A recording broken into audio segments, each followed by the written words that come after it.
Queria agradecer muito a exposição, foi muito construtivo.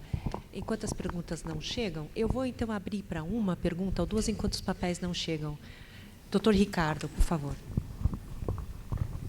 Bom, a impressão, para quem está aqui olhando de fora, é que, embora o tema seja cefaleia, falaram de algumas doenças diferentes entre si, né? Então, quem abordou mais medicina chinesa falou da cefaleia geral, essa mais comum, a cefaleia que eventualmente o paciente traz. E o Dr. Maurício trouxe a cefaleia crônica diária. Então, a pergunta é a seguinte: esses conceitos da medicina chinesa servem com eficiência para tratar essa outra doença chamada cefaleia crônica diária? Para quem que é a pergunta? Para todos. Então, vamos começar com todos. Tá. Quer que eu responda? Claro. Sim. Obrigado, Ricardo. O que eu tenho tentado fazer sempre é uma associação em como a medicina ocidental entende e o que eu posso transpor para a medicina oriental. Toda a cefaleia Shaoyang é uma cefaleia do tipo enxaqueca, que é mais característica que a migrânia. O Yang Ming, a gente às vezes confunde sendo com enxaqueca, mas eu acabei chegando à conclusão que ele tem muito a ver com a questão da alimentação. Entende? Aí você vai sempre caminhar pelo lado da questão da digestão dos alimentos. Você entende? Eu parto simples daquela coisa do leite que eu estava falando. Por exemplo, o leite, para mim, é uma substância básica. E o estômago, você tem um ácido clorídrico. Se você tem um ácido clorídrico, ele está lá naturalmente, porque o seu estômago tem que ter ácido clorídrico. Aí, quando eu coloco uma substância básica, aí eu falo sal e água dá ácido mais base dá sal e água. Você neutraliza a acidez. Você dificulta a digestão. E a gente sabe que a lactase ela é fabricada até mais ou menos 5 anos de idade. Depois, praticamente, ele não fabrica. Então, na verdade, o leite não é necessário. Tomara que a Nestlé nem a Parmalat me escute falando isso, porque senão eles vão querer me matar nisso aí. Mas, realmente, o que mais dá dor de cabeça que eu vejo são essas substâncias que alteram a digestão. Então, por isso que eu faço uma associação entre o que a medicina nos ensina, o que está lá na fisiologia, para eu fazer uma associação com a medicina chinesa.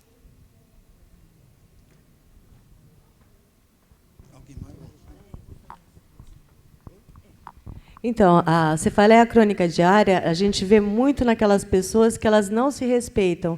E cada vez mais, além de tudo que ele falou das localizações aqui, né, elas vão acabando tendo um vazio de qi. Então, se você fizer pontos para você ajudar a fortalecer esses órgãos, esses anfu, né, e ensinar a pessoa a respeitar o seu desgaste, ela não vai tirar todo o qi dela, ela não vai se desgastar para chegar ao ponto de chegar ao vazio e ter a cefaleia crônica diária. Tá? Então, assim, a acupuntura, os pontos e mais as medidas todas, né, que o doutor falou, de alimentação, de consumo, de respeitar a fadiga mesmo, vão ajudar, sim, com certeza. Olha, né, acho que muito da minha palestra foi voando tudo, né, mas essa era a ideia, né? É muito bonito, né? A gente vê estômago 8, vesícula biliar 8, GB20, ok, funciona, né? E não há dúvida, na prática é muito interessante, né? Com certeza na emergência, né? Todo mundo tem na prática, chegou aqui com dor de cabeça, agulhei, saiu daqui, tinindo, maravilhoso. E não há dúvida. E isso é o que é mais falado mesmo. Mas como vocês estão vendo pelas respostas anteriores, na cefaleia crônica diária, cuja definição nem falei, né? Na verdade, desculpa, o que você tem que fazer, então? O paciente tem queixa de dor, eu estou vindo aqui por dor de cabeça. Primeira coisa que pergunta, né, é se a dor de cabeça ela é frequente do tipo mais do que 15 dias nos últimos 3 meses. Puramente isso. Não precisa ser ir no pronto-socorro mais que 15 dias nos últimos 3 meses, mas algo do tipo, você lembra que tem cabeça, né, mais da metade, né, do mês, você sente aquela pressão, alguma coisa assim, não necessariamente nem precisa se medicar, né, mas se você tem essa frequência de dor, ok, então não é né? Você tem que fazer alguma coisa a mais, como eles falaram. Eu vou orientar a dieta, eu vou estimular o rim, eu vou fazer alguma outra coisa, porque não é puramente o tratamento do agulhamento do estômago 8, vesícula biliar, e que vai ter aquela resposta naquela dor aguda. Se são dores episódicas, ok, né? Pode ler nos livros, os pontos, os pontos que foram dados aqui, vão ter uma grande eficácia de resposta. Isso também já até tem revisão, né, da Cochrane falando que realmente funciona, não é medicina alternativa nessa situação. Mas numa situação de cefaleia crônica, alguma coisa a mais precisa ser feita, porque você tira da crise de dor, né, com uma grande eficácia, uma grande resposta, mas você não mantém, essa é a dificuldade. Melhorei, mas até outra semana já tive que tomar de novo muitos Sumax, eu tive que tomar mais Laramig no meio da semana, porque eu melhorei, mas depois de 2, 3 dias, outra crise dolorosa, né? A gente sabe que também, por exemplo, essas cefaleias crônicas, em mais de 70%, cursam com distúrbios psicoafetivos.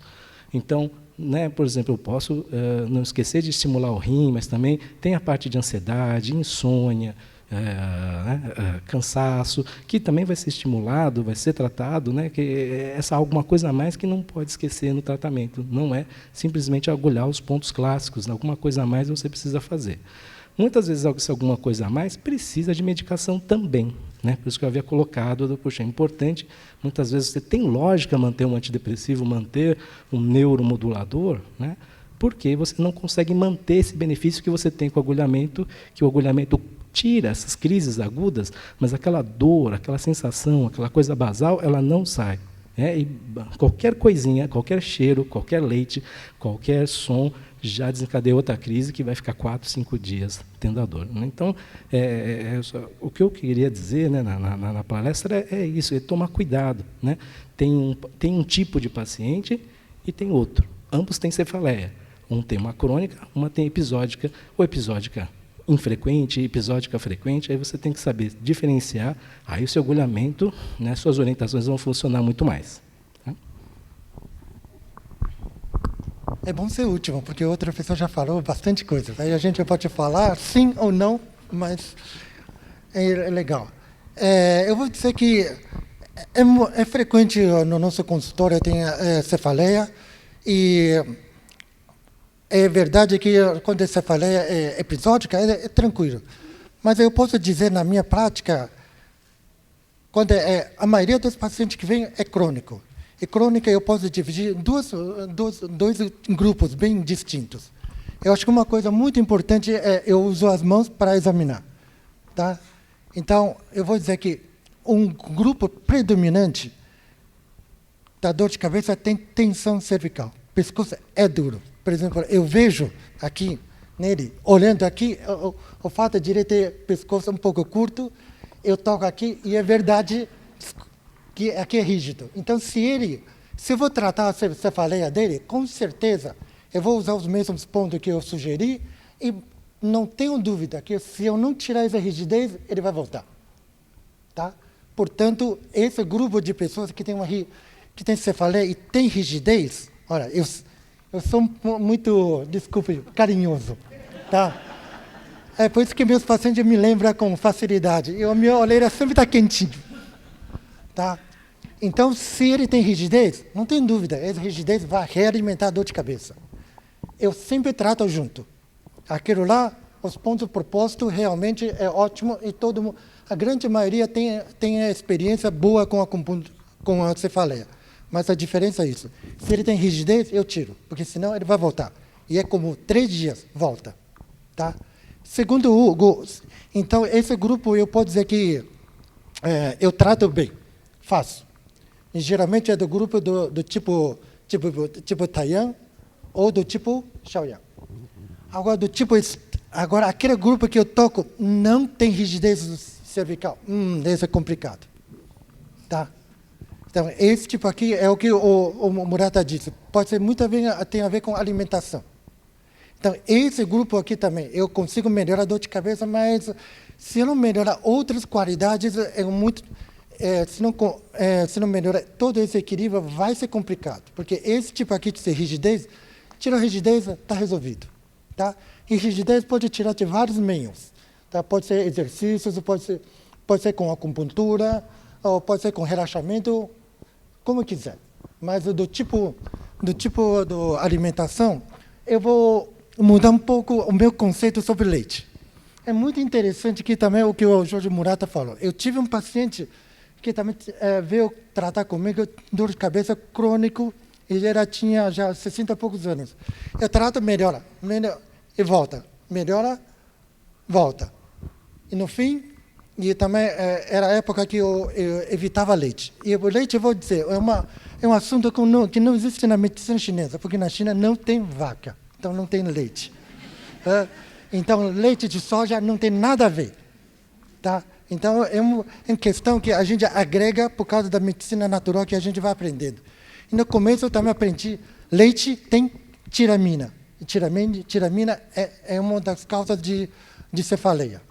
E realmente eu tirei leite dela, nunca mais teve dor de cabeça. Fantástico. Mas eu acho muito estranho. Por que isso acontece? Hoje, meu quadro é totalmente... Minha análise em relação ao leite é totalmente diferente. A gente vê... leite é considerado alimento de alto valor biológico. E a gente percebe que tem crianças que tomam leite e não tem problema. E geralmente, quando que começa a dar problema? Quando começa a desmama e tu começa a tomar leite de vaca. Começa todos os ites. Então, tem alguma coisa a ver. Hoje, eu tenho plena convicção que o problema não é leite. O problema é o que leite, as proteínas de leite são proteínas são macroproteínas que nós não temos enzima para fazer digestão direto. Então, a gente sempre digere indiretamente através de probióticos, os lactobacilos ou outros. Então, hoje eu posso dizer, se eu consigo regular a nossa flora intestinal, leite não dá problema. O problema é que a nossa flora intestinal tem mais de 400 tipos de micro-organismos. Quem é bom? Quem é ruim? Como é que vamos regular? Esse é o grande problema. Tá? Então, resumindo, eu acho que dor de cabeça, na minha opinião, se resume desses dois tipos. Com rigidez e sem rigidez. Com rigidez é piece of cake. Tá? Sem rigidez, eu tenho que quebrar a cabeça. Tá bom? Alguma outra pergunta? Eu não recebi nenhum papel, então, alguma pergunta por enquanto? Por favor, doutora. Só espera, por favor, espera, porque a sala é grande. Fale no microfone.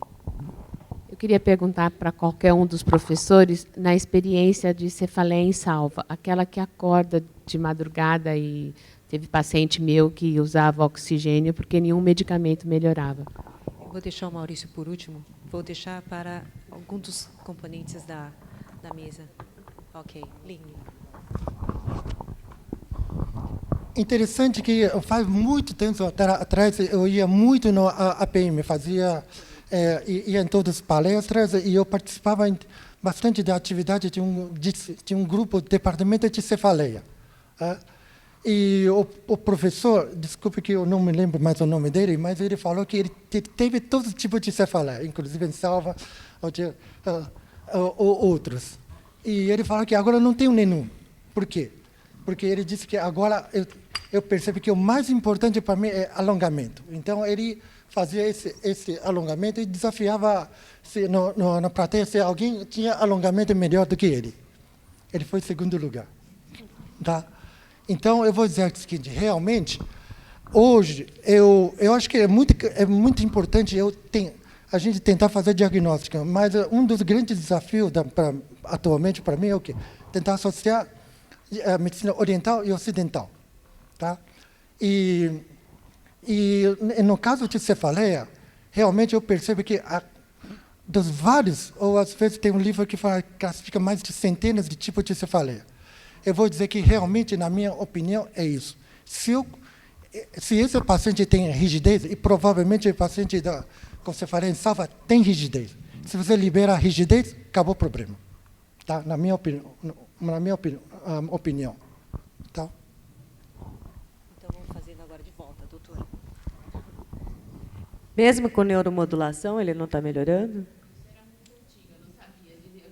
Porque agora, utilizando, né, e tirando essa contratura dos dois primeiros pares cranianos, a gente consegue melhorar bastante. Tá? Fora tudo que você já sabe de medicina chinesa. Valéria, você quer matar a gente aqui com esse negócio aqui? É de madrugada? Sim. Normalmente, se fosse isso, eu teria que fazer uma história clínica para pensar em alguma coisa outra. Se essa de madrugada, a gente sempre vai pensar no pulmão, né? Que é a energia do pulmão. Aí eu vou pensar mais no Shaoyang, mas Shaoyang VB. Eu tentaria, de começo, a liberação do VB, do TA16, VB20, mas principalmente o TA16, e tentaria circular no meridiano do TA. Tá? Eu pensaria sempre aí eu vou colocar naquela questão do ciclo nictemeral, que é de madrugada, então, se é de madrugada, seria o pulmão. Mas o pulmão, normalmente, o triplo aquecedor superior, ele inclui pulmão-coração, certo? E aí você vai conseguir pegar o meridiano Yang, que geralmente o bloqueio começa no meridiano Yang. Tá? Então, eu pensaria nisso. Aí, toda vez que se tem uma suspeita de se é do TA, você tem que ver se ele tem algum barulho de ouvido.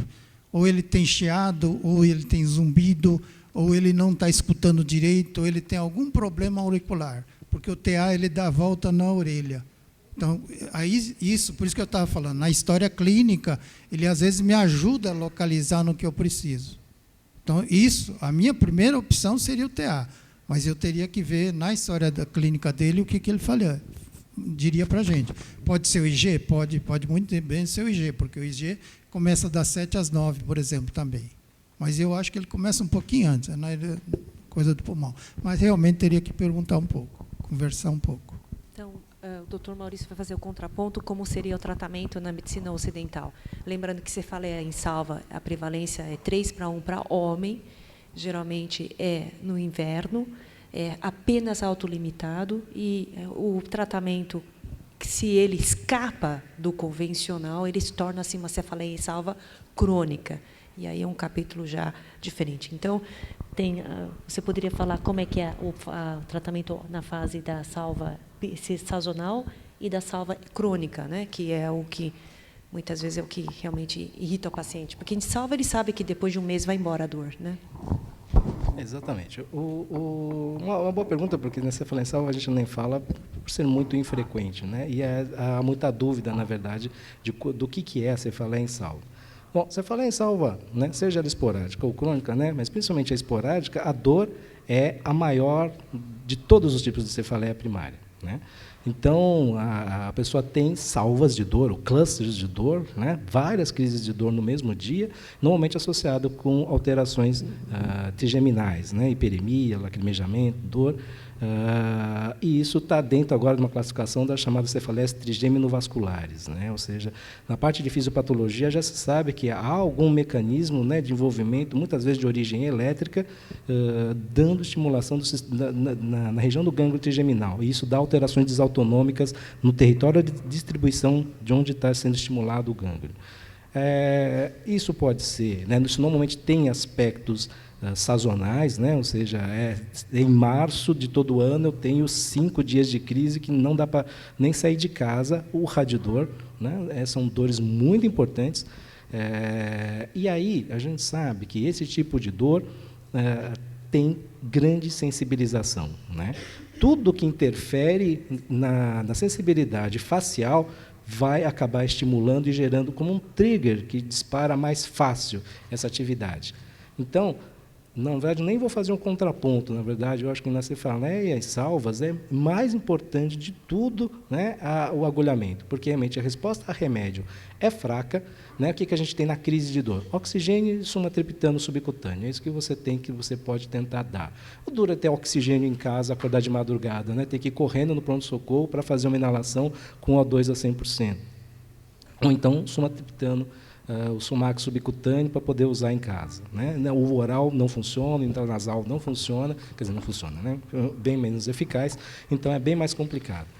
O tratamento profilático, uma vez que quando cronifica, é complicado. Verapamil, blocador de canal de cálcio, lítio, coisa muito fácil de usar no dia a dia, né? Você vai ter hipotensão, ganho de peso, é uma coisa difícil de manter, hipotiroidismo, todas as alterações que esses remédios especificamente aí causam dificuldade. E a gente sabe que bate muito, né? Então, eu que fico nessa transição dos dois mundos, né? Você sabe que existem mecanismos de sensibilização que disparam. Por exemplo, né, dores miofasciais da região cervical. Então, vocês vendo aqui conversando com os professores, né, o que eu faço? Né, vamos tirar a tensão muscular, vou usar tripoaquecedor, vou usar GB20. O que você está fazendo? Você está tirando aquele componente, né, miofacial secundário, que também entrou dentro do ciclo vicioso de dor, você tirando essa rigidez, você conseguindo bloquear isso, mais as medicações profiláticas, né, você consegue tirar esse disparador. Então, muito provavelmente, a dor é na madrugada, seja, alguns acreditam que há uma menor oxigenação, mas também alguns acreditam que é por ter ficado deitado, né, você tem um tempo, um movimento de contração cervical, e isso facilita a gerar crise de dor, né? Então, se você conseguir tirar esse componente, seja com alongamento, acupuntura, com os pontos aqui atrás, tem uma lógica muito grande, né, quando você tentando tirar todos os outros mecanismos. Se você também descobrir que tem uma ATM lá complicada, se você descobrir que tem um abscesso dentário lá complicado, tudo isso vai ajudar também na mesma linha. Mas, obviamente, isso aqui é muito mais frequente, porque a dor, principalmente sendo quanto mais intensa, do tipo cefaleia de Salvo, maior a chance de você ter componente miofascial secundário, né? Às vezes você pode, né, ter a crise de dor e gerar esse componente miofascial. Às vezes você pode estar aqui sentado e ter sido apertado muito e agora está com dor o tempo todo. Qualquer coisa disso gera dor, né? Mas isso facilita desencadear uma dor. Se você já é um portador de cefaleia em salva, isso vai ser mais comum. Então, na verdade, não é nem um contraponto. Na verdade, eu acho que aí é a indicação, né? Sempre há uma indicação. Nesse caso, é mais ainda. Por favor. Bom, eu queria complementar um pouco. Quando tem essas dores intensas, quando tem essa parte da rigidez que eu falo, você pode ver, se você faz alongamento ou faz o movimento das musculaturas cervical, se alivia, com certeza, se você trabalhar bem a parte muscular, vai melhorar mais. Mas, eventualmente, se com esse movimento e não melhora, provavelmente, se você examinar, além da rigidez muscular, deve ter muita sensibilidade quando você aperta no apófise espinhoso. E quando você aperta a apófise espinhosa examinada, não importa se é C3, C4, C5, se você aperta, o normal não dói, mas a maioria dói. Mas se dói bastante, pode ter certeza. Esse caso é muito mais complicado. Você teria que soltar muito mais, ou você ver qualquer método que você pode aliviar a compressão. Quer dizer, eu até fico falando, olha, eu quero que, quando a pessoa tem esses problemas de rigidez, eu geralmente peço, seja pensadora, né? Fica tirando o peso da cabeça, porque o alívio do peso sobre a cabeça vai fazer com que essa inflamação vai melhorando aos poucos, tá? Se é muito doloroso, às vezes eu uso corticoide, tá? Ou seja, quando as vértebras estão muito dolorosas, é difícil de fazer qualquer tipo de tratamento, a não ser um super repouso. Quem tem? Não tem possibilidade. E eu acho que o único anti-inflamatório local é o corticoide que consegue melhorar isso. Tá? Salvo as exceções, salvo contraindicações. Fazendo um gancho da próxima pergunta, o doutor Jorge ou a doutora Cláudia, ou o doutor já falou, né? Vocês ensinam massoterapia para o paciente, no caso da dor cervical, ou vocês só abordam com agulha? Eu só trabalho com agulha. Só agulha. Doutora? Se existe caso nesse termo, a gente pode fazer a manipulação e também fazer a eletroacupuntura, porque além dele tirar essa contratura, a gente sabe que pegando os diágenes aqui, a gente está tirando a hipervigilância simpática que tem na região. Então, a pessoa consegue relaxar bem mais tempo, né? Mas massoterapia assim só não.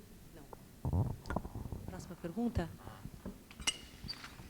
Eu vou vir para cá, porque assim eu vejo vocês também. Eu queria, na verdade, fazer um depoimento meu, que aconteceu comigo, de uma cefaleia crônica diária, e saber um pouco a opinião, se vocês também tiveram outros casos no consultório. Eu, a vida inteira, tive uma cefaleia crônica diária, fiz vários tratamentos medicamentosos, agulha, sou acupunturista, e até que um dia, de tanto ouvir sobre alimentação, acabaram me pedindo para tirar o café. Eu tomava uma xicrinha de café de manhã, e nunca mais tomava café durante o dia. Por volta das 5 horas da tarde, eu tinha muita dor de cabeça. Começava aquela dor, eu dormia, melhorava, acordava sem a dor, tomava o café, 5 horas da tarde, lá vinha a dor de novo. Eu não achava que isso poderia ser do café. Tinha uma contratura de cervical terrível às 5 horas da tarde, que me acompanhava com a dor de cabeça. E resolvi tirar esse café. Passei 4 dias com uma enxaqueca terrível, sofri pra caramba. 4 dias depois, nunca mais eu tive dor de cabeça na minha vida. Então, eu acho que essas coisas alimentares, nós médicos damos muito pouca importância. Mas, às vezes, a gente... é moda, tira o glúten, tira o café, não sei o quê, mas acho que essa experiência individual também é muito importante. Então, testem, né? A gente deve testar na gente aquilo que talvez seja um agente causador e que, às vezes, a gente não dá conta disso, né? Então, eu queria saber da opinião... Tenho feito esse teste do café com vários pacientes que chegam para mim no consultório com esse tipo de cefaleia crônica que vem todo dia. Vários têm tirado e tenho tido muito bons resultados. Então, eu queria saber se vocês também compactuam disso. Vamos começar o doutor e a gente vai para cá. Quando eu falo em Yang Ming, não é só Yang Ming também, mas toda alimentação você tem que prestar muita atenção. Tá? Então, eu falo, tira o leite primeiro, depois tira o glúten. Depois você parte para o café, tá? Ou o chocolate, sei lá. Você vai tendo que excluir e ver o que você sente melhor. A gente tem que fazer o teste, sim. Sempre tem que fazer o teste. Não é uma só. Vou contar uma historinha bem rápida. Tinha uma paciente que era enfermeira, mulher de um médico, que quando ela chegava às 6 horas, mais ou menos, 4 horas da tarde, ela começava a ficar cansada, muito cansada, que não aguentava nem em pé. Ela ia buscar o filho na escolinha, e no meio do caminho, até chegar em casa, ela tinha que parar de dormir para depois chegar em casa. Aí eu falei, mas há quanto tempo você começou isso? Faz uns 6 meses, mais ou menos, que eu comecei. E o que 6 meses atrás você começou a tomar?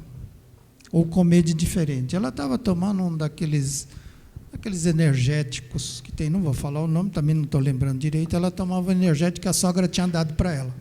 Não sei se era por causa da sogra ou se era por causa do energético. Mas ela parou de tomar, saiu o cansaço e resolveu o problema. Por isso que a gente fala, tudo aquilo que a gente fala, se mal não faz, bem também não, essa conversa é muito furada. Você entende? Então, o teste com alimentação sempre tem que ser feito. Quando você tem alguma coisa crônica e não consegue resolver, a gente tem que ir partindo para os detalhes. Por isso que eu falei em história clínica, você tem que ver história clínica.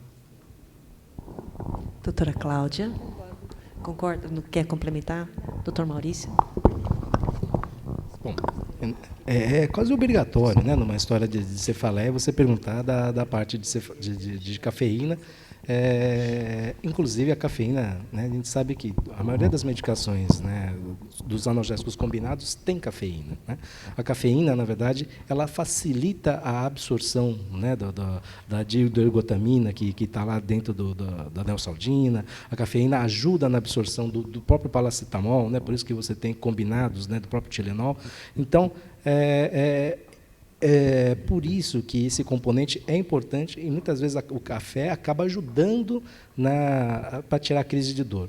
O problema é quando ele começa a entrar num pouco de abuso, e muitas vezes a gente não considera o uso que a gente faz regular como abuso, a cefaleia é rebote. Então, a cafeína, especificamente, ela ajuda na dor. Então, se eu estou com dor de cabeça, eu tomo um café, ele acaba melhorando a minha dor de cabeça, né? O duro que a parada dela traz uma cefaleia rebote exatamente igual ao uso de analgésicos regulares. Então, se eu uso aspirina, né, dipirona, que seja, principalmente os triptanos, você está usando regularmente, você para de usar, o uso deles gera mais dor. E quando você tem que falar que é o uso deles que está gerando dor, que a pessoa usa justamente para não ter dor, muitas vezes, né, às vezes o uso chega a ponto de, eu tomo de manhã porque eu não estou com dor, mas eu tenho que tomar, porque se eu não tomar, eu sei que eu vou ter dor no dia, e se começar a ter dor, não vai parar mais, né? Se eu usar depois, esperar começar a ter dor, eu vai desencadear a crise de dor, então eu já uso preventivamente, né? E tem muita gente que toma o café desse jeito também. Se eu não tomar café, vai vir uma dor enorme, né? Então, fica muito difícil você propor a retirada, né? Porque quando você propõe, quando para, é exatamente isso. Vai ser 3, 5, 7 dias de dor do cão, né? Mas é ele quem estava gerando a dor. Então, é difícil você propor isso, né? A pessoa ter essa aderência a fazer esse tipo de coisa. Mas o que aconteceu é exatamente isso, né? A cafeína tinha o seu efeito analgésico, estava levando, mas a própria cafeína estava gerando a dor. A partir do momento que você para, vem uma cefaleia rebote muito intensa, né? Que depois, se você conseguir segurar essa fase, a dor desaparece, né? Mesmo assim, é o abuso de analgésico, que é até critério diagnóstico, né, da Sociedade Internacional. Né, tanto o uso abusivo não são 15 comprimidos por dia, né? Se eu usar em torno de a OAS 500 miligramas, né, 2 vezes, 3 vezes por semana, né, numa frequência de mais de 3 semanas seguidas, pronto, isso já é abuso de analgésicos. Usar uma aspirina 2 vezes na semana, né, por 3 semanas já é abuso? Já é. Isso já pode ser um mecanismo gerador. E o critério diagnóstico é você tira a OAS da pessoa e a dor desaparece. Aí você tem esse critério diagnóstico feito. A cafeína também. Quer dizer, se você parar com o uso da cafeína, você melhorar, então, você tinha esse componente mesmo, né? Só que o duro é ter essa aderência, né? E, às vezes, né, que se fala, muitas vezes você tem que internar o paciente para ficar recebendo medicação endovenosa, para ele se convencer que ele tem que tirar essa medicação, né? Não só cafeína, mas, né, todos esses abusos de analgésicos que são comuns. E eu também, então, nessa situação, quando a gente fala que, olha, né, você vê que tem uma situação de abuso de analgésico, a ideia vai ser parar. Né? Você já deixa várias outras medicações para segurar a dor, inclusive também orienta a acupuntura nesse período, porque já vão ser dias muito difíceis. Então, né, venha aqui, se tiver dor, a gente já faz o agulhamento, né, procure o setor, procure, né, esse é outro tipo de atendimento, tudo junto, porque vai ter muita dor nessa fase de retirada. A cefaleia rebote, que é bem mais intensa do que a cefaleia que a pessoa está acostumada, né? E você precisa usar a mão de tudo que existe para a pessoa aguentar. Se a pessoa aguenta, vai ser uma semana do cão, mas depois, né, não precisa usar mais nada. Né? Esse aqui é o grande benefício. Mas precisa ser realmente perguntado, muito bem lembrado, você precisa ser, né, não só o leite, mas também o café também. Primeiro, é interessante o que o Maurício falou de essa dor de retirada. Às vezes o paciente, quando tem dor de cabeça intenso, quando são pacientes que já tomam sumatriptan, ou paciente que realmente é complicado, esses pacientes normalmente eu aviso, eu consigo melhorar você, mas provavelmente depois de alguns dias você vai sentir uma crise de dor horroroso. Eu já aviso, né? Mas depois melhora. Mas é comum, eu não sei explicar, mas eu sei que isso é frequente. Eu trato, o paciente melhora, nossa, fica agradecendo. De repente, tem uma crise do mais forte que já teve. Também, geralmente, porque já não está tomando medicação. Mas, geralmente, acabou essa crise, acabou o problema. Isso é um lado interessante para mim, que eu não sei por quê.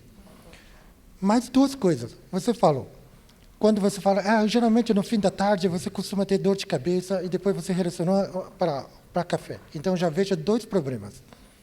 Se você vê que no fim da tarde, então, no fim da tarde, como qualquer um de nós, já acumulou o estresse do dia. E se não acumulou o estresse do dia, já o peso da cabeça já comprimiu o suficiente. Então, se for estresse, eu gostaria de examinar como que está o seu estado cervical. E se o cervical não está bem, provavelmente, eu acho que apertando a apófise transversa, deve ter algum lugar mais sensível. Então, eu acho que você tem ou musculatura ou cervical. Você deve ter um desses 2 problemas. Depois você falou em relação ao café. Café realmente a gente vê bastante relacionado. Mas interessante que a gente vê paciente que reclama dor de cabeça por diversas causas. Tem vinho. E mais estranho, tem alguns que falam que eu só tenho dor de cabeça com vinho branco. Outros só com vinho tinto. O que está acontecendo? Tá? Ou se não com algum tipo específico de alimento. Então, eu acho que são 2 coisas. Primeira, geralmente a gente tem dor de cabeça quando a gente está mais cansado. Então, primeiro, quando o paciente é complicado, a gente tem que equilibrar o paciente. Tipo, deixar o fígado mais tranquilo, deixar a pessoa mais relaxada. Assim, entre aspas, o detox do fígado fica mais fácil. Tá? Então, primeiro, a gente vai, entre aspas, limpar um pouco a alimentação, limpar um pouco o fígado, melhorar a função de limpeza dele do corpo. Tá? Não importa se você faz pela alimentação, pela meditação, não importa o quê. Primeiro, deixa o fígado mais equilibrado, porque o corpo, quando está mais equilibrado, tudo fica mais fácil. Segundo, sobre café. Eu não sei especificamente a café, mas eu já peguei alguns. Eu vou dizer que tudo, para mim, se resume à flora intestinal. Tá? Não só bactéria, tem fungos. Então, se a gente vê vinho, quem tem cefaleia por vinho, eu penso mais nos fungos, porque vinhos são fermentados pelos leveduras. Tem algumas pessoas que tem pessoas que também a cerveja também, um pouco mais tem. Então, esses são grupos que eu sei que eu não vou regular com lactobacilos, porque bactéria provavelmente não vai fazer muita diferença. Mas vou tentar regular com alguns micetos. É complicado. Não tem muito na praça, talvez só tenha florativo, como Saccharomyces. Mas é alguma coisa que eu tento fazer. Tá? Ou, se eu tenho dúvida, o que eu faço? Se não tenho alternativa para fazer, primeiro eu faço meio jejum.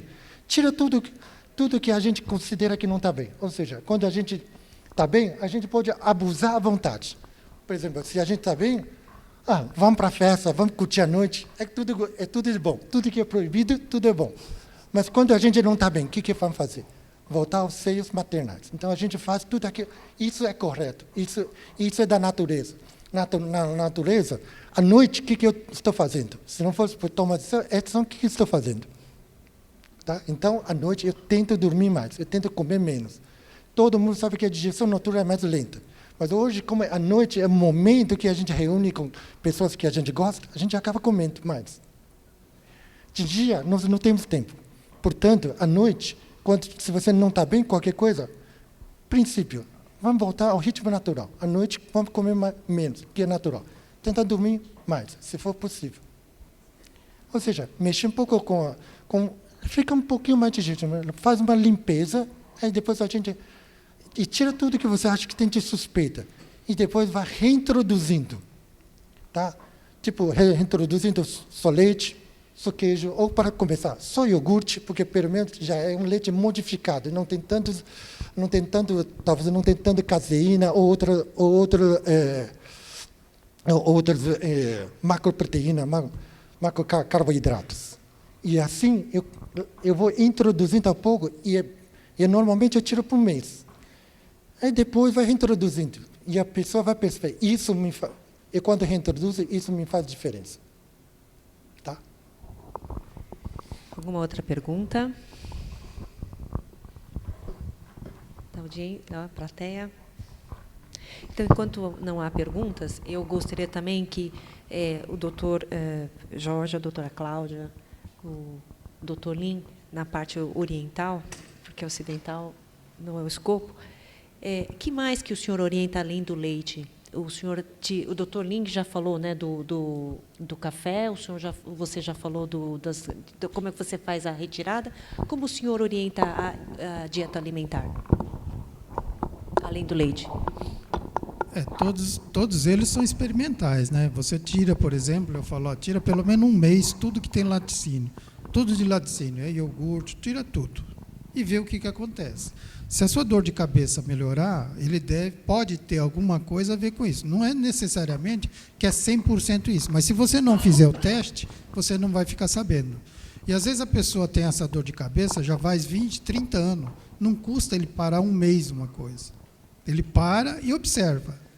Pode ser que não seja isso. Olha, eu parei faz um mês e continua tudo do mesmo jeito. Então a gente vai partindo para o glúten, por exemplo.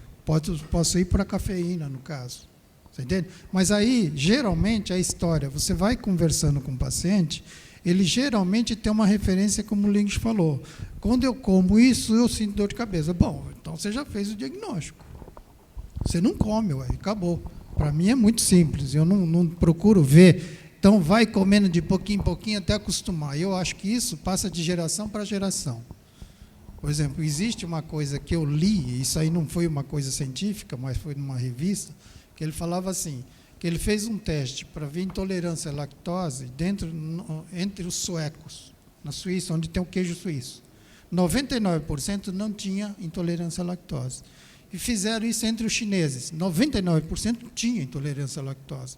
Mas por que na minha cabeça? Porque, assim, Depois de várias gerações, seu organismo, a gente fala assim, por exemplo, 6% de um lóculo cromossômico, ele vai mudando. Então, você vai adaptando a sua genética. Então, seu descendente do seu descendente, ele vai começando a tolerar.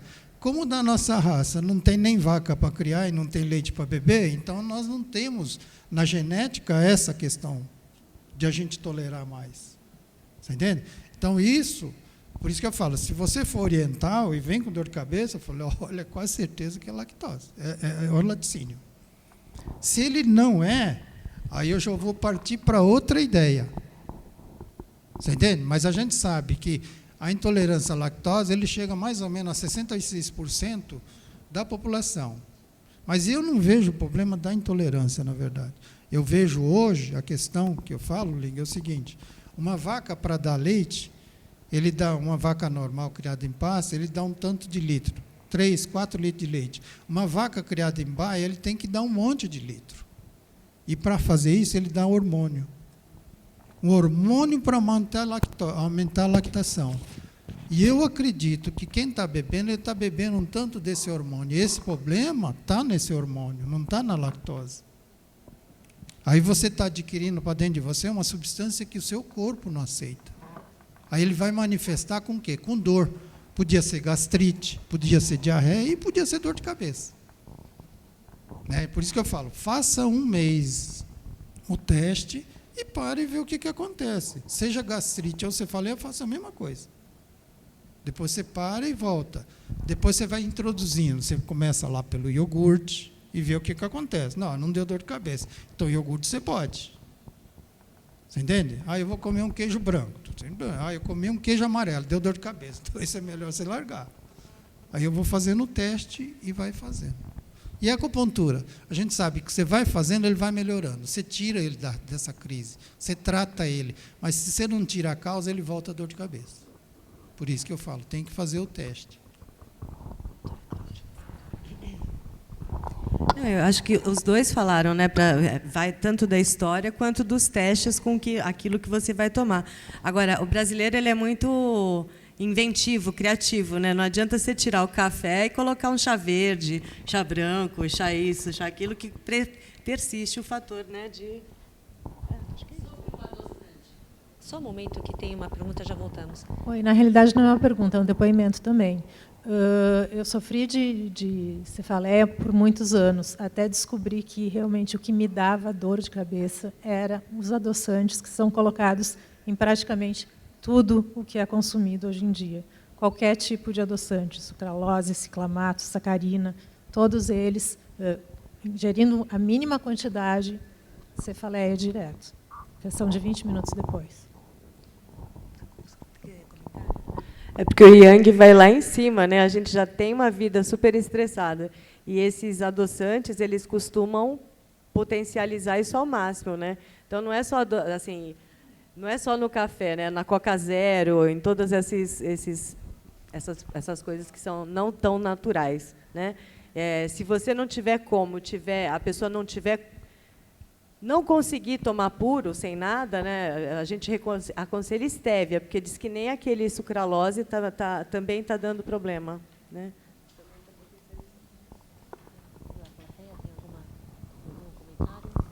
Eu vou falar. É interessante, o que eu vou falar talvez ainda é um pouco polêmica, mas é interessante esse aspecto de leite que eu também tenho estudado bastante.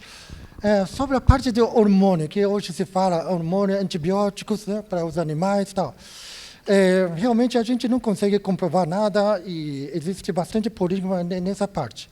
Eu, pessoalmente, não tenho muito problema com isso, porque eu acredito que é verdade que a gente dá hormônio para esses animais, e, por exemplo, frango tem que dar hormônio, senão não bota ovo. E se não dá antibiótico, pega uma infecçãozinha, a produção vai embora tudo, confinado naquele espaço lá. Então, entre aspas, por necessidade da produção, é necessário tudo isso aqui. Mas será que tem efeito colateral? Eu acho que, por exemplo, esse hormônio... Então, o que eu penso? Esse hormônio vai realmente sendo alimentado, vai sendo processado no corpo, e quem que vai eliminar? Fígado. Tá? Então, eu acredito que talvez se eu consumir fígado, eu vou tentar pensar que será que vai ter problema? Não, mas sobre carne do frango ou leite, eu não tenho problema, porque eu acho que sofreu estímulo do hormônio, mas não tem hormônio. Ou seja, em etapa mais. Frango tomou antibiótico. Antibiótico, o que vai atuar? Mas o que vai ser feito? Vai ser feito no fígado. Pode sobrar alguma coisa na corrente sanguínea que a gente toma? Talvez, mas eu não acredito que vai ser um nível suficiente para dar o problema. Então, eu realmente, hoje em dia, já não penso mais nesse conceito. Tá? Outra coisa muito interessante sobre leite também. Apesar que parece que estamos fugindo um pouco do tratamento de cefaleia, né? Mas o leite é o seguinte, eu tratei algum produtor de leite, e aí percebi qual a diferença entre o leite. A gente vê leite, ninguém fala qual a diferença entre leite A, leite B, leite C, leite longa-vida. Qual a diferença? Eu vou dizer o seguinte, eu sei. A diferença é a amostragem de coliformes. Ou seja, leite A depois que você examina, quando está pronto para consumo, tem menos de 10 mil colônias por unidade examinada. B, até 100 mil. C, até acima de 100 mil. E se tem muito, o que você faz? Esteriliza. Não me lembro se é 120 graus ou 5 segundos, vira longa-vida. Tá? Então, quem é pediatra percebe que qual o leite que é mais alérgico? Longa-vida. Porque ele, geralmente, para a gente poder processar como longa-vida, eu não vou querer pegar um leite A para processar e fazer um leite mais barato. Então, leite C, geralmente, vem do leite C. Qual a diferença? Leite A precisa ter uma estrutura fabulosa. Leite A, uma vez que retirou o leite do uva, 4 horas tem que estar pronto para consumo. Porque em 4 horas, você faz essa amostragem, tem até 10 mil. E leite B, até 8 horas. Tá? Então, por exemplo, se a gente tem fazenda razoável, mas se a gente não tem tanto money para fazer usinagem, o que a gente faz? Para levar para lá. E isso e até ficar pronto já demorou. Então, geralmente, médio produtor é leite B. E se a gente tem uma fazenda, a gente tem uns vaquinhas, a gente vai lá ordenhando.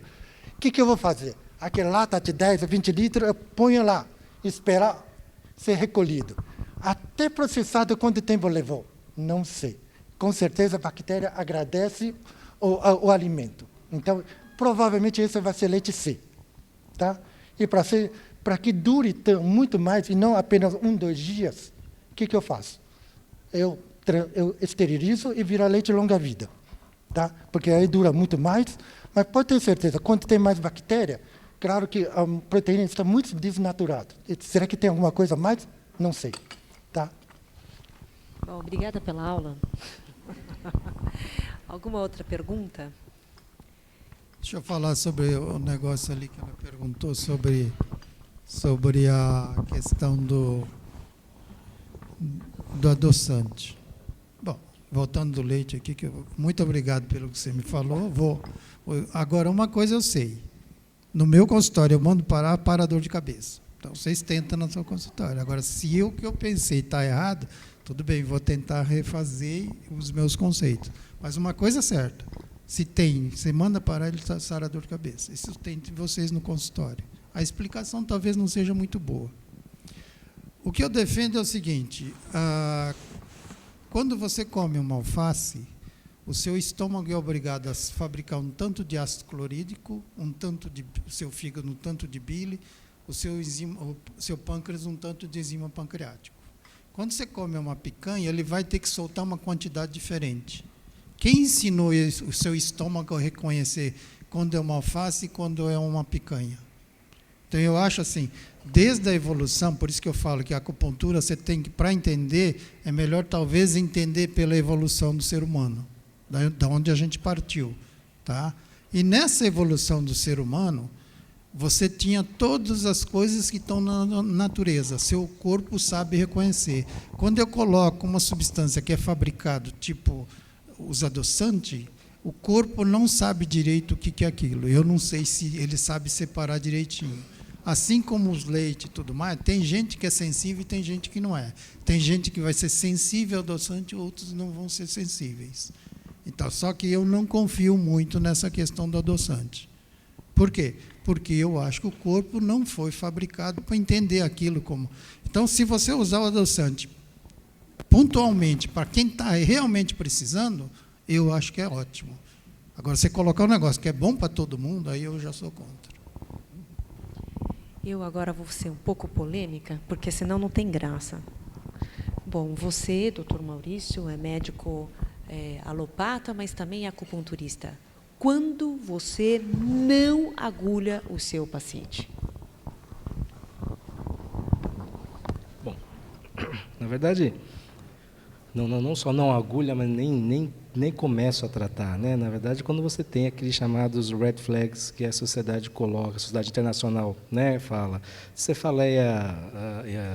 uma cefaleia inédita, né? Quando o paciente comenta, estou com uma dor que eu nunca tive na vida, ou uma cefaleia de instalação abrupta, que não foi assim, tem um minuto que começou, né? Foi ontem às 14h, tem um minuto exato, eu estava fazendo tal coisa, normalmente associado a exercício físico, ou algum aumento de situação de pressão intracraniana, tudo, né?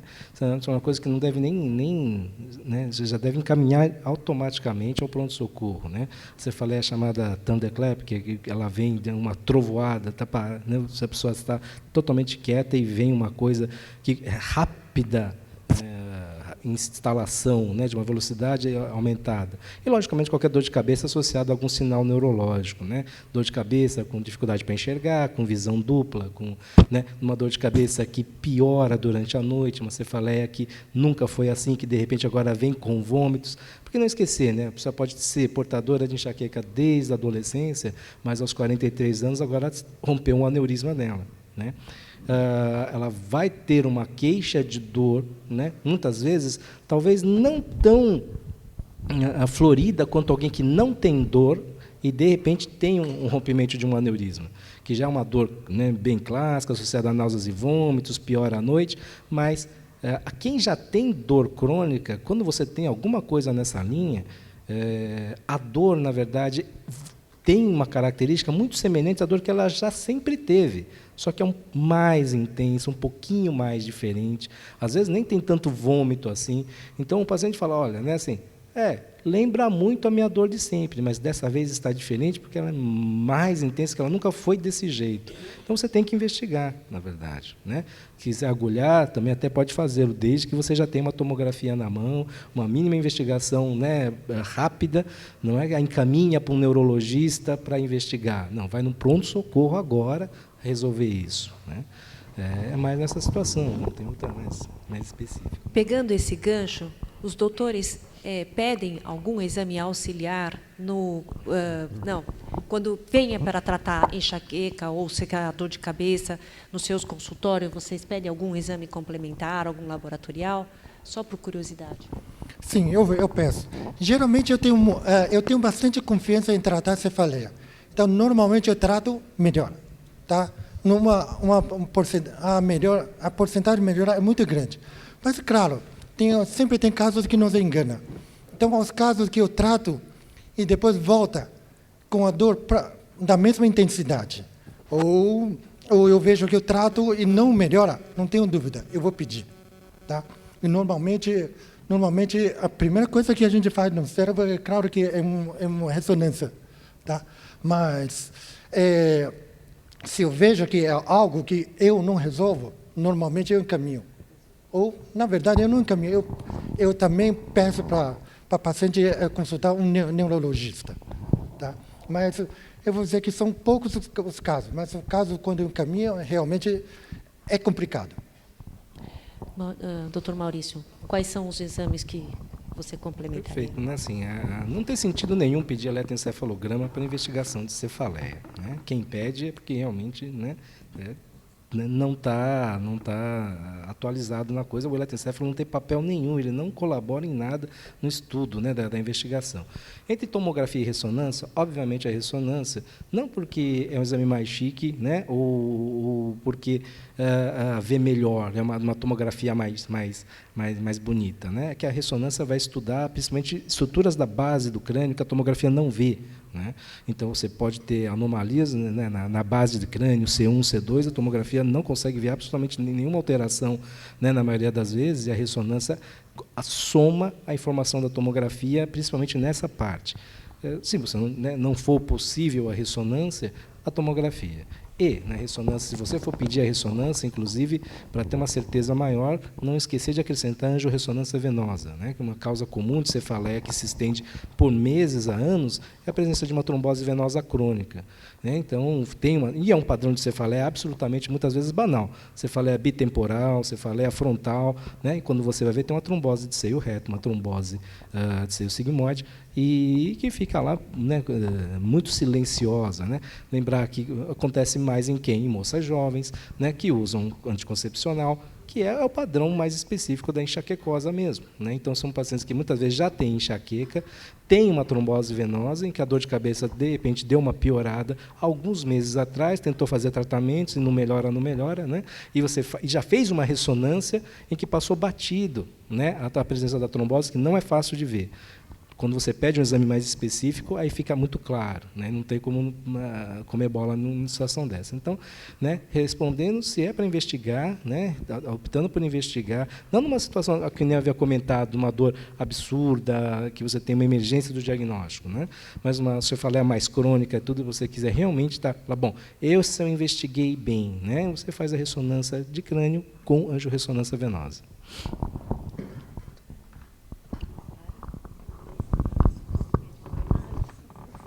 Não, com certeza, né? Além de, assim, a maioria dos pacientes que a gente atende no pronto atendimento foram encaminhados e já analisados pelo neurologista. Mas acontece da gente receber no nosso consultório, lógico, né? E você desconfia, você tem que pedir, você, né? No mínimo, começar, né? Pelo básico, se a pessoa não tem uma ressonância, se não tem uma tomografia, você tem. Agora, eu acho que o principal, né? Se você desconfiou que é alguma coisa mais grave, né, você pode pedir para que ela já leve quando for procurar um neurologista, sabe? Porque a gente tem, né, tem que ter humildade de falar assim, eu posso ajudar, até na crise que você falou assim, né, não naquela crise que você na enxaqueca horrorosa, aquela cefaleia que começou de repente, você pode até fazer uma sangria da orelha, na orelha e fala, vai para o pronto-socorro, né? Mas, assim, com certeza, pede e encaminha, né? Tá bom? Jorge? Bom, eu não peço exame porque, geralmente, a maioria que vem já vem com um monte de exame já. Excepcionalmente, naquele que o Maurício falou. Tem alguns casos que você vai pedir. Agora, 90% é essa cefaleia que você trata com acupuntura. Aí você vai usando os princípios da acupuntura. Você entendeu? 90% ou 95% são coisas que dá para tratar muito bem com a acupuntura. Talvez uns 5% cai que você vai precisar de um exame. Mas aí, se eu precisar de alguma coisa, eu não peço exame, não. Eu mando já direto para o neurologista. Doutora? Boa tarde. Eu sou a doutora Michele, lá de Curitiba, trato dor crônica. E eu vejo, na prática, que eu tenho muita dificuldade no tratamento de alguns pacientes com cefaleia crônica diária, com padrão de cefaleia tensional, em que não há resultado com tratamento de pontos gatilhos. E, muitas vezes, até uma piora do quadro. Isso em caso de pacientes que já vêm com acompanhamento neurológico, com uma lista de 2 folhas de medicações que já havia tomado há 20 anos. Então, o que vocês fazem para o tratamento de cefaleia crônica diária com padrão de cefaleia tensional que não melhora com agulhamento em pontos gatilho? Doutor Jorge, vamos fazer assim, né? Um dos lados para enjoar. Normalmente, a gente vai sempre para a história. Se é uma cefaleia Shaoyang, Yang Ming, Taiyang, você vai ver qual deles que é. Aí você vai usar os pontos, aqueles pontos de reunião que é 8, VB8, VG20, são os pontos de reunião de cada um deles. Aí você vai tratar o meridiano. Qual que é o meridiano que está cometido? A gente sempre fala na teoria mais simples. Você pode acertar você pode errar qualquer ponto, mas não erra o meridiano. Se você acertar o meridiano, você tem futuro. Aí dentro do meridiano você tem os pontos Yong-Yu, ponto para regular dentro do próprio meridiano. Por exemplo, as emoções são os pontos que você vai usar no chamado Shu antigo. Você vai regular a sua emoção através dos pontos Shu antigo. Aí você vai escolhendo o meridiano e que você vai tratando. Normalmente ele dá bom resultado. Por exemplo, se você tem tensão aqui, que ele está falando se você tem tensão no VB21, geralmente, se você pegar o Lô transversal aqui, que é o VB37, ele está dolorido. Você faz o teste, está dolorido, você pica, você diminui a plenitude. Você diminui a plenitude, diminui a tensão, diminui a dor de cabeça. Aí você vai ter que fazer o diagnóstico, qual que é o meridiano, para você saber qual desses pontos você vai usar. Na questão do Yang Ming, por exemplo, se você tem um problema de dor de cabeça no Yang Ming, na cefaleia, geralmente é problema alimentar, e aí o melhor ponto que você tem é o ponto E9. Você pica com agulha pequena, eu costumo usar pequeno, para não colocar aquelas grandes, que você tem um risco de fazer uma lesão. Você acaba de picar, você pergunta, ele melhorou a dor de cabeça. Então, assim, por isso que você tem que saber qual que é. É Yang Ming? É Shaoyang? É Taiyang? Qual deles? É do fígado só? Aí você vai fazendo. Se você acertar o meridiano, geralmente você acerta bem. Então, é questão de acertar o meridiano. Então, você tem que fazer o diagnóstico, qual que é o meridiano que está comprometido. Aí o ponto, você pode até usar o ponto gatilho, ou o ponto na aurícula e tudo mais, mas se você circular esses... Por exemplo, se eu circulo o meridiano Shaoyang, aí eu pego a agulha e coloco aqui na orelha, na área que corresponde à área parietal, você pica, ele acaba de resolver tudo.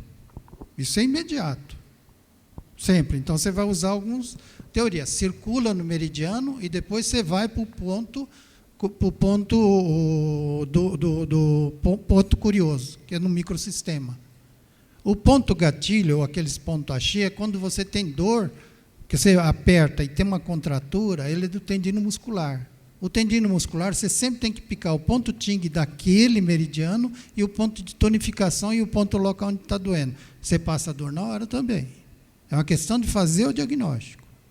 Se você fizer o diagnóstico do meridiano, você acerta. Doutora Cláudia? Então, você já fez ou você só está tratando o ponto gatilho? Não, foi feito também com a base no meridiano. Você já fez também com base no meridianos. Então, assim, se você se foi correto o tratamento, se você acalmou o paciente, você realmente conseguiu localizar a dor onde é que ela está direitinho, né, e não deu resultado, o que você pode fazer é eletroestimulação das 2 primeiras vértebras cervicais e modular isso, porque além de você tirar a contratura cervical, porque você vai pegar tanto a área do externo quanto a área do trapézio todinha, né? E estimulando isso direitinho, além de tirar a contratura, você vai tirar a hipervigilância simpática, porque quem está com dor está sempre todo assim, está sempre com medo de acontecer de novo, não consegue dormir e tudo. Então, você realmente consegue relaxar o paciente. Tá? Obrigada.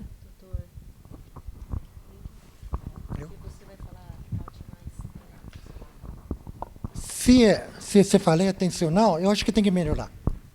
Tá? Eu acho que se a cefaleia tensional não está melhorando, se eu trato um paciente com cefaleia tensional e não melhora, eu estou falhando em alguma coisa. Tá? Então, eu vou dizer assim, na minha opinião, a gente sempre tem que examinar como veio o estado do paciente. Por exemplo, eu acho que a minha região cervical está bem mais relaxada do que do Maurício. E por que ele não tem dor de cabeça? Se ele está mais rígido. Porque, veja só, se ele tem uma rigidez muscular, ele também tem uma memória muscular de estar mais contraído. Tá? Eu posso estar assim, como você vê, com o ombro abaixado, ou posso estar assim. Você vê aparentemente normal. Qual a diferença? Minha musculatura está memorizada desse jeito. Tá? Esse é o meu equilíbrio. Ou eu posso estar equilibrado desse jeito. Nosso corpo sempre está equilibrado. Equilibrado do jeito positivo ou de um jeito patológico. Porque quando está equilibrado, a gente tem um estado de menor desgaste de energia. Se eu faço, por exemplo, hemiplégico, está sempre assim, está conflexionado. Se a gente faz isso aqui, o que acontece? A gente gasta energia, daqui a pouco a gente vai cansar. E por que os hemipléticos fazem assim e não acontece nada? Porque a memória muscular já está com isso, toda essa musculatura encurtada de tal jeito que está equilibrado, não gasta energia. Tá? Então, se ele tem uma rigidez, se ele pode estar encurtado e não está gastando energia. Só que veja bem, quando está encurtada, ele tem uma tensão maior, então aperta alguma coisa a mais. Tá? Por isso que, às vezes, o paciente, quando está muito tenso, de repente não fez nada e começa a doer qualquer coisa. Por quê? Porque já está tão tenso é que a tolerância é muito pequena para disparar qualquer processo. Portanto, esses processos do tensional provavelmente têm uma rigidez grande. Tá? Então, eu acho que se você trata, tem que ter alguma melhora. Pode ser que dura 1 hora, pode ser que seja 1 dia, 2 dias, mas se tem alguma melhora, provavelmente você está no caminho certo. Só que a rigidez pode ser tão grande que só com a acupuntura, você põe a agulha vai tentar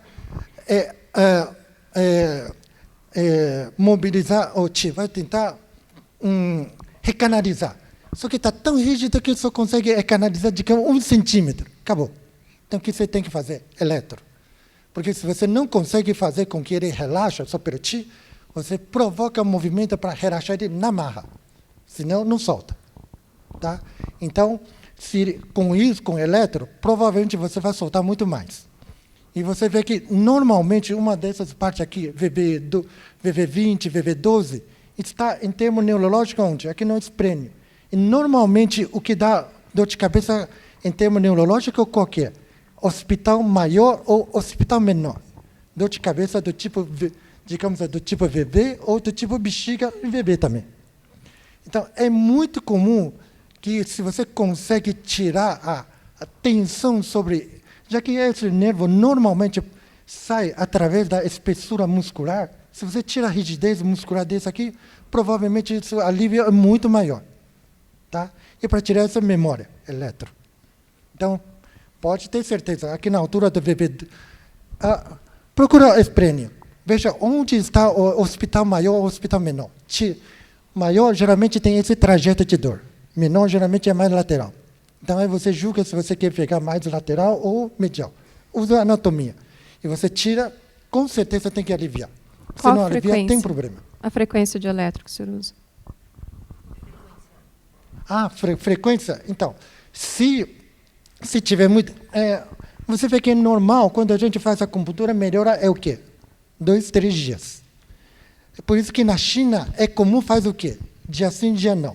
Porque aqui no Ocidente, de repente, ocidentalizou. Tá? Então, normalmente, a gente, quando está com problema mesmo, obedece mais as frequências orientais. Todo dia ou dia sim, dia não. Quando está com muita dor de cabeça, com certeza você consegue convencer o paciente a fazer todo dia. Mas se for todo dia, não faz muito intenso, porque senão vai ter um rebote. Tá? Então, faz todo dia, ou dia sim, dia não. Mas você tem que ter certeza. Antes de fazer a acupuntura, toque. Vê como que está o estado da tensão. Depois faz a acupuntura. Veja a diferença. Isso você tem que memorizar, para no próximo retorno você veja se piorou ou não. Aí, então, se piorou, você já sabe que a frequência ou não foi suficiente, ou tem que fazer exercício, tem que liberar mais. Obrigada. Doutor Maurício? Bom, não vou falar especificamente desse caso, né, mas essa situação é extremamente comum. Né? A pessoa vem e fala, olha, já tentei de todos os remédios, já tentei acupuntura e não funciona nada. Né? Essa é a coisa mais comum. Você olha para a pessoa e fala, o que você veio fazer aqui então? Né? O que eu vou poder ajudar? Né? Já fiz de tudo, eu sei que você não vai poder me ajudar. Então, né, o que você quer que eu faça? Mas, na verdade, também o segundo pensamento de todo mundo, ele fala, bom, é que não fez acupuntura comigo, né? Porque a acupuntura não funciona, mas tá, né? Mas é o que você está vendo, o pulo do gato das feras aqui, né? Quer dizer, eu vou circundar primeiro o meridiano, eu vou trabalhar um pouco neuromodulação, né? Na região occipital, eu vou trabalhar na espasticidade, na hipertonia, né? Quer dizer, é uma pergunta válida porque cada um vai soltando também alguma coisinha a mais que faz, né? Na parte de acupuntura, mas e também na parte dos tratamentos, quando a pessoa vem e fala, já tentei de todos os tratamentos, né? 2 folhas de medicação e nada funcionou, É que, na verdade, a causa mais comum, né, de você também não conseguir manter uma medicação profilática, né, para essa parte de cefaleia, normalmente é erro do próprio médico. Né? Como há uma vária gama de medicações, o próprio médico dá uma dose, a paciente já, não, tomei 2 comprimidos, eu li lá, deu tudo aquilo que está escrito na bula, eu senti, nem tomei, já comecei a sentir. Né? Aí fala, então não, então esse aqui não serve para você, esse não funciona. Ele pula para a segunda linha da folha.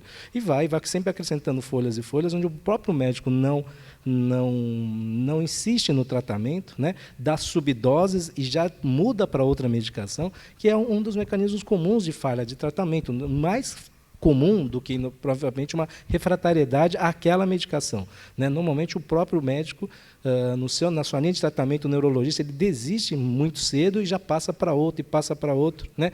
Depende muito também de qual laboratório que visitou ele recentemente, aí já muda para aquele que o cara falou, aí já muda para o outro, e vai. Quando você vê, eu usei tal remédio, mas usei 15 miligramas, mas a dose máxima é 300. Né?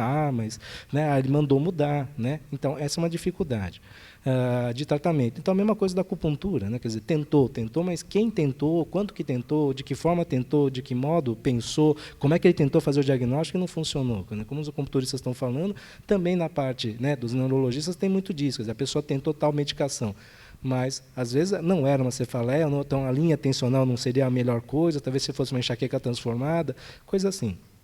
Mas, de qualquer forma, né, desconsiderando que, poderia ter uma medicação que talvez tentou e não deu certo, poderia, então, refazer nessa abordagem da acupuntura que está tentando e não está indo certo. Né? Há coisas a mais. Né? Então, primeiro, que a gente fala, deu uma pincelada lá no slide, toxina botulínica, agora, para os 2 últimos anos, está cheio de referência, né, internacional dizendo da eficácia da toxina, tanto que agora vai ficar mais fácil, do ponto de vista de convênio, a liberação, porque antigamente era uma coisa meio toxina, coisa dermatológica, coisa estética, e agora tem muita evidência científica para o tratamento, principalmente na cefaleia crônica tensional. Né? E outra coisa que aí eu vou pedir para a Susan ajudar, que na verdade tem vários métodos, né, de fisiatria que auxiliam nesse tratamento, né, que também tem que ser feito junto às medicações e também, eventualmente, ao agulhamento. Né? Então, você passou a bola para mim. Então, do ponto de vista ocidental, só queria dizer uma provocação para vocês. Metade das dores que vocês falaram são chamadas de cefaleia cervicogênica. A cefaleia tensional, por definição, não envolve pescoço. Na verdade, nós temos a cefaleia maior, a enxaqueca. A segunda daquelas que não são classificadas, sem dor, pode ser hemicrânea ou bilateral, e que não preenche os critérios de migrânia, elas são chamadas de cefaleia tipo tensão. Então, não confunda a cefaleia cervical, cervicogênica, com a cefaleia tipo tensional.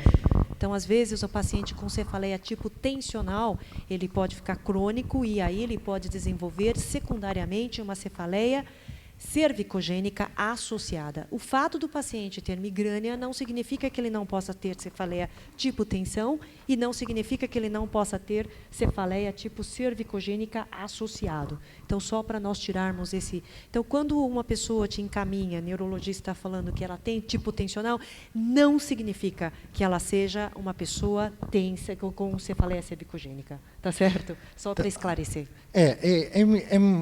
Realmente, como eu também já participei muito da discussão de cefaleia, eu tenho prestado atenção sobre cefaleia tensional, migrânia, que não tem, que é outra classificação em relação à cefaleia cervicogênica.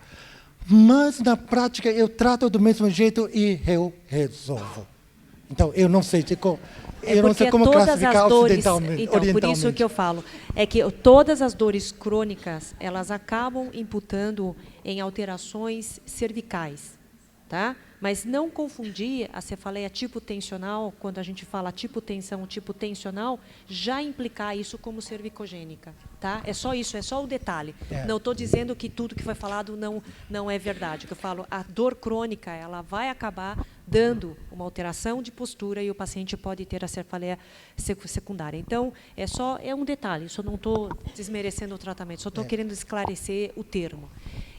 Outras formas que nós temos hoje em dia é o bloqueio do nervo occipital, que é bem eficaz, é uma forma muito fácil e se aplica na verdade, muitos pacientes que têm dor occipital crônica pode ser uma neuropatia do nervo occipital e isto se resolve facilmente com injeções locais do nervo occipital maior, então não é uma coisa muito complicada. Cuidado que para cefaleia, a toxina botulínica, eu que aplico bastante, não é a 8ª maravilha do mundo para os pacientes que têm cefaleia crônica diária, nem para os pacientes que têm enxaqueca crônica diária. O que é apregoado é que ela diminui em 50% a frequência e intensidade da dor de cabeça. De qualquer maneira, todas essas abordagens que foram faladas aqui permanecem e devem ser ressaltados para o paciente. Então, na verdade, ele é um meio para diminuir o uso de medicação e diminuir a dor, a intensidade e a frequência. Infelizmente, eu vou ter que encerrar. Nós temos que entregar a sala. E eu sei que vocês devem ter ainda algumas perguntas. Para os mais tímidos, eu tenho certeza que o Dr. Jorge, a doutora Cláudia, o Dr. Maurício, o Dr. Lin terão o maior prazer de esclarecer eventuais dúvidas, provavelmente lá fora. Muito grata a todo mundo que ficou e muito obrigada.